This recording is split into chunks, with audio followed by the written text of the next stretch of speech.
Republican from New York State who voted for the House bill to replace Obamacare. Congressman, how does stopping these payments make anyone's lives better when we know that it will make a lot of people's lives worse? Well, first of all, these are illegal payments. It's been ruled by the courts that these are illegal payments. They're not in the law. They're unauthorized on the executive branch. And what the president has done is put the pressure on Congress to deal with this problem. And I'm part of 46 members on both sides of the aisle that put together a proposal that will address this issue of the destabilizing individual marketplace. Okay, so just to go back for a second, federal judge had ruled the payments were not appropriated by Congress, but he stayed that pending appeal, right? So just to acknowledge, this is an affirmative decision by the president. He's under no obligation to do this. He's choosing to do this, and he's very explicit that he is taking people's health care ransom, right? It's clear to me that under the Affordable Care Act, these payments aren't authorized, they're not appropriated, and we have to go through congressional process to get it paid. The bottom line is what the president's doing is following the law, and by following the law, we're putting pressure on Congress where the responsibility does rest, Chris. But why do you need pressure? This problem. This is the thing. Crazy. It's been 266 days. Because there's nothing that is passed. We have been playing. Yeah, we have been playing shirts and skins, us versus them. It's enough of Democrats against Republicans. It's time for our nation to come together. That's why I'm part of the Problem Solvers Caucus, working together to bring this to the solution. I know you're from the Problem Solvers Caucus, but there are people in Oregon who just got an email today saying their premium is going up right now at least 8%. There's going to be people across the country. Why is it necessary? And I've been seeing those premium notices for years, Chris, and I've been seeing the lack of choice in many counties across the county. I understand that, but you would acknowledge this is a problem. Yes.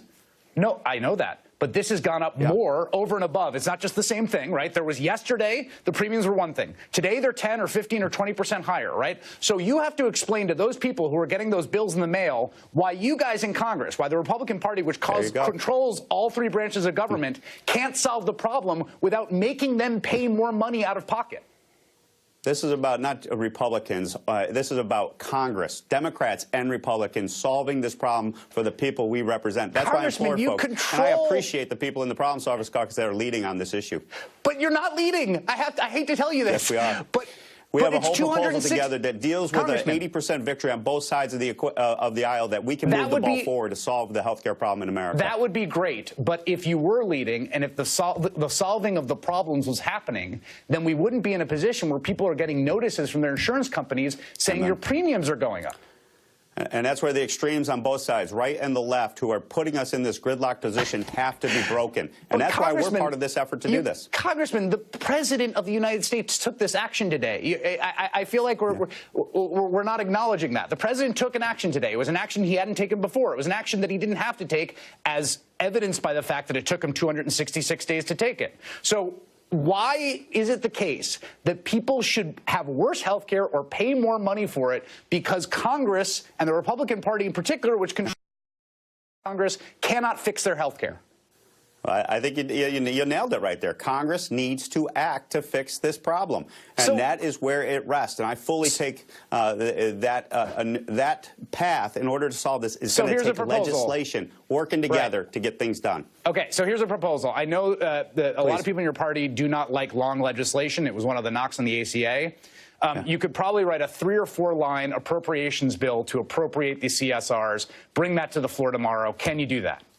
But that's not going to fix the entire problem. What we can do is start with the individual marketplace, talk about stability funds, waiver authority, repeal the employer mandate up to 500 employees like we did, pay for it in reimbursement policies that are going to drive health care costs down. Now you've got a solution that you can build off of and a foundation to grow.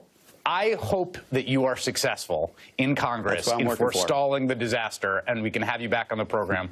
But given what we've seen so far, you'll forgive me for sharing the skepticism of a lot of Americans. So Godspeed. I appreciate that. Godspeed, Congressman. There's many of us that want to get this done for the American people. We'll see. Appreciate you being here tonight. Always a pleasure, Chris. Coming up, the President